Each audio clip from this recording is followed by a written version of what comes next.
Welcome to the Deep Dive. We're the place that cracks open dense info and pulls out the gold for you. Today we're diving into something pretty immense, actually.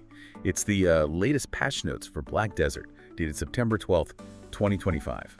And this isn't just, a list of technical stuff. It's really a fascinating window into how game developers talk with their players, that whole balancing act they do.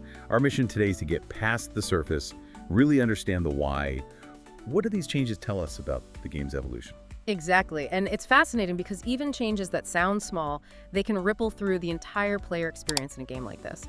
We're going to explore how these updates aim to refine combat, open up new ways for players to progress, and just generally make the whole journey better. It's a real peek into that design process. Yeah, and you've given us these really comprehensive notes. It covers, well, everything from character skills to content changes, items, bug fixes, the works. Okay, let's unpack this. Let's maybe start with character rebalancing. That's usually the bit everyone talks about the most after an update. Right. It's where the developers, they wrestle with making sure every class feels useful, unique, fair, I guess. It's a tough job. Oh, absolutely. It's like, imagine trying to balance dozens and dozens of chess pieces, right? All with unique moves. And you're doing it while constantly adding new pieces and tweaking the board itself. A tiny shift in one skill. Thousands of players might need to rethink everything. They're always chasing that sweet spot, where every style feels strong, but not just dominant over everything else. That's a great way to put it. So, first on the list, a big rework for the Sorceress, specifically her succession pass. And just quickly, for anyone maybe less familiar, succession in Black Desert means like doubling down on the character's original weapon and style. Makes it deeper, more refined compared to Awakening, which gives you a whole new weapon set. So the goal here for the Sorc was to give her a clearer, more stable role, especially with her ranged stuff. Yeah, it really recenters her identity. She's historically been a bit of a hybrid sometimes, but this update kind of moves her away from that jack-of-all-trades feel people sometimes criticized.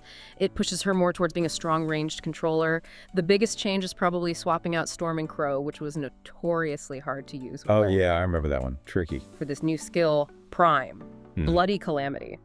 And it's not just damage, it gives her defensive effects and debuffs. We're talking AoE, crowd control, range knockdowns. That's a huge strategic shift. Could really shake up PvP, force opponents to rethink how they approach her. Wow, okay, that is a massive utility boost. Yeah. And you mentioned ranged focus, her Prime. Dream of Doom skill. Got super armor while casting. For anyone who plays, you know how vital super armor is. It's not just safer, right? It lets her commit to those big range hits much more confidently. Exactly right. It fundamentally changes her engagement windows. And they kept tweaking. They standardized its stamina cost to match Bloody Calamity. And they added specific CC effects to Bloody Calamity itself. Stun on the first hit, knockdown on the second. Even works in PvP. So she can control fights much more now. But it's not all buffs. They did remove some magic defense shred and other effects from different skills. So it feels like a careful recalibration, Making her strong in her role, but not suddenly overpowering in every situation. Right, a clear push for specialization, giving her more depth. Okay, what about other classes? Like the Valkyrie, traditionally more of a frontliner, initiator. Are they finding ways to give her more options without, blurring what she's supposed to do? That's a really good question. And yeah, for Valkyrie's Succession, the focus seems to be exactly that. Improving her ability to get in or get out, and giving her more combo flexibility. Her Succession Ultimate Righteous Charge now grants CC immunity from rear attacks. Instantly makes it safer, more reliable for moving around. So diving in or pulling back becomes less risky. Exactly. It's about giving her more agency in those high-pressure moments. That added safety sounds like a game changer for how you'd approach fights. And they also made it so Prime, Judgment of Light and Prime, Divine Power, can chain for defense while still doing damage. Plus, Judgment of Light gets, plus 36 melee AP on use. Now, plus 36 AP might sound kind of small to some people. Right, but you have to consider the synergy. Yeah. With her other buffs, her burst windows, this isn't just a number tweak.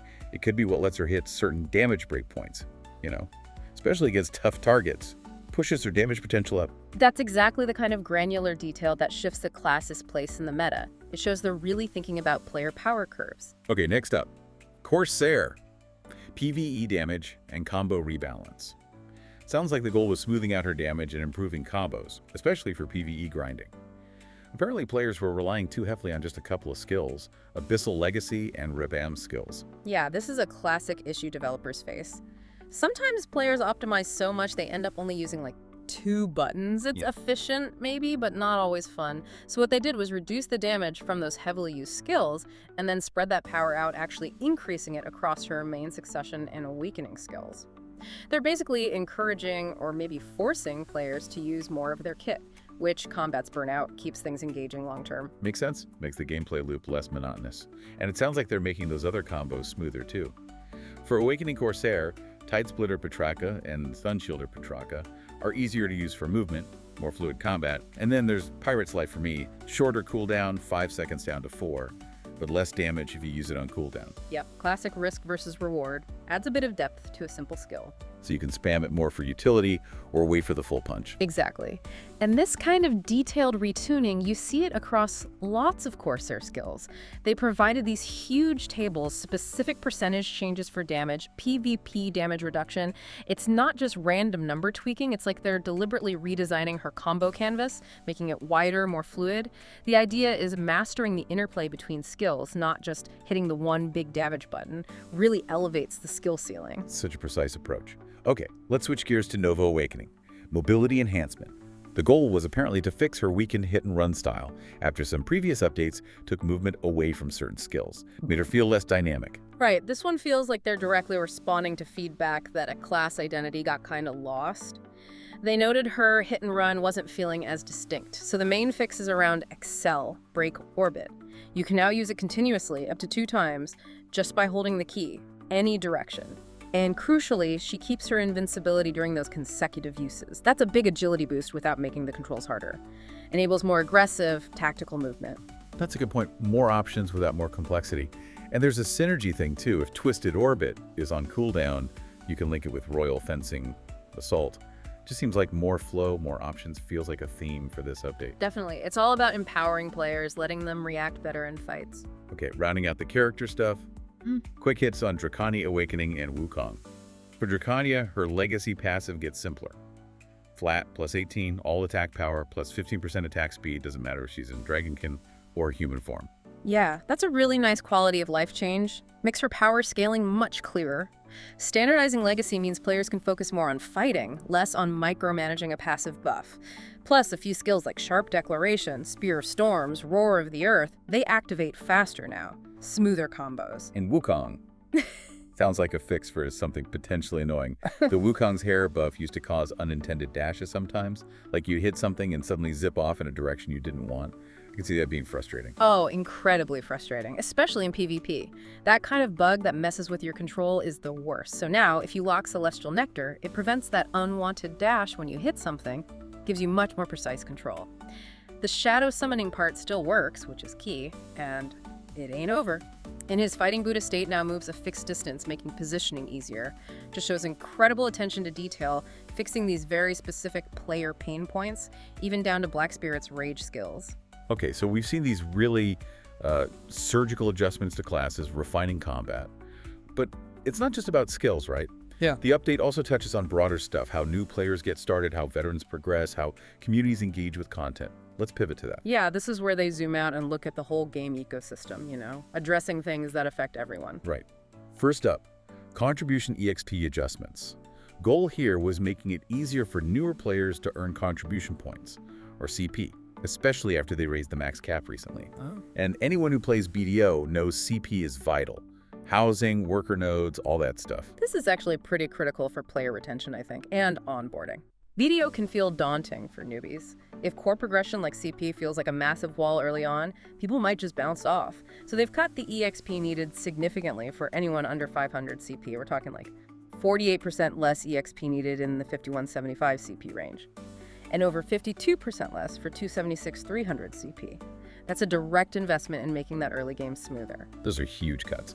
And they also boosted the CP rewards from main quests, right? Belenos through Rose War. So if you're newer, you should find yourself getting access to those important CP-gated systems much faster now. Exactly. And there's a neat visual thing too. Some people might log in and see their CP EXP bar showing over 100%. Don't worry, it's just showing the effect of the change. Earning more will level up your CP correctly. A smart way to give players that feeling of accelerated progress. Okay, next. Throne of Idana Overhaul. This is competitive content. Goal was better planning for people wanting to join, and more dynamic combat. making it more engaging. Yeah, this feels like a push to make competitive stuff more accessible, maybe tackle participation issues or feedback about the old format. They extended the registration window significantly. It used to be Thursday to Sunday, now it's Monday to Sunday. It gives people a whole week. That alone lowers the barrier. And the Adana Rising token, the item you need, lasts longer now, 24 hours instead of 3. Right, though note, old tokens are still 3 hours. But the really interesting part is how they're changing the fights themselves. They added a dark fog mechanic to the final one-on-one duel. The arena shrinks over time. Oh, like a battle royale circle. Kinda. And they reduced the final fighting space in the 10-player match, too. It's clearly designed to discourage, running around forever, kiting, forces more direct fights. Plus, they moved the battlefield location for one of the challenges. Shakes up old strategies. It's about refining the experience of the competition. Clever. Okay, let's hit some item and monster tweaks. Stuff that affects the day-to-day. Your fairy skill, Diligent Hands V, can use more items now, 25 instead of 20. Always nice for auto-using things. And a new item, Bright Stone of Fire, Distortion. Low chance to craft it when doing alchemy in your house. Yeah, and there are some subtle economic shifts here, too. Certain treasurefish, Polka Dot Ray, Steelhead, you can't sell them via Imperial Delivery anymore. Now, Imperial Delivery is like a stable NPC buyback system. Removing these fish might nudge players towards other fishing spots or trade routes, but what's really interesting is they're compensating players who sold those fish recently for the price difference. That's a big move for player trust. Wow, yeah. Retroactively paying people back. That's unusual. Shows they're watching the economy closely and trying to be fair even when they make changes. Good point. Speaking of items, Black Spirit's Claw can now be traded for 3 types of ancient magic crystals. More flexibility for a common drop. And the monster tweaks get pretty specific. Zephyros Castle Hunting Ground, they added a reward for beating Beelzebub, who now spawns a bit more often. Monster damage is down 20%, but damage through guards is up 10-30%. So it rewards maybe more defensive play or better timing. Shifting the dynamic. Exactly. And they boosted the drops of Hardened Lava Lump from Beelzebub and another mob there. Direct buff to farming efficiency makes the spot more appealing. Gotcha. And at Tenebraeum Castle, the Manticore's attacks hit wider, and a mechanic involving resealing it happens faster. Speeds things up, maybe makes it tougher. Yeah, these might seem small, but they're about continuously refining that PvE grind, keeping it challenging but also rewarding in new ways. Crucial for keeping veterans engaged. Okay, last section, but definitely not least. Quests, UI, and bug fixes. Often overlooked, but so important for just feeling good playing the game. Bunch of new sub-quests added in Edonia. Food Thief, Hasashin Funerals. Sounds like more lore, more stuff to do. Absolutely. New quests keep the world feeling alive, and what's great is they added knowledge rewards to several Edonia quests and gave them retroactively to people who already finished them. That's thoughtful. Respects players' time. It really does. A solid quality of life touch. And for you title collectors out there, the menu now shows the actual colors. New titles get flagged for a day, and the cooldown to apply or remove a title is half to 30 seconds. Even the glow on your character matches the title color now, making those achievements pop. It's these little UI things, right? They add up, they improve the experience, and the sheer number of bug fixes is kind of staggering. Mounts appearing wrong, alpacas summoned in water, gear durability displays, UI glitches in gamepad mode, Marnie's Realm issues, quest progression bugs. It just shows this incredible level of ongoing polishing. It's a testament to how much work goes into keeping a massive, complex world like this stable and immersive. So looking back at all this, it's really not just a list of changes, is it? It's like watching the life cycle of a huge online game unfold. You see that constant need to adapt, the crazy detail involved in balancing everything, and how much player feedback clearly shapes things.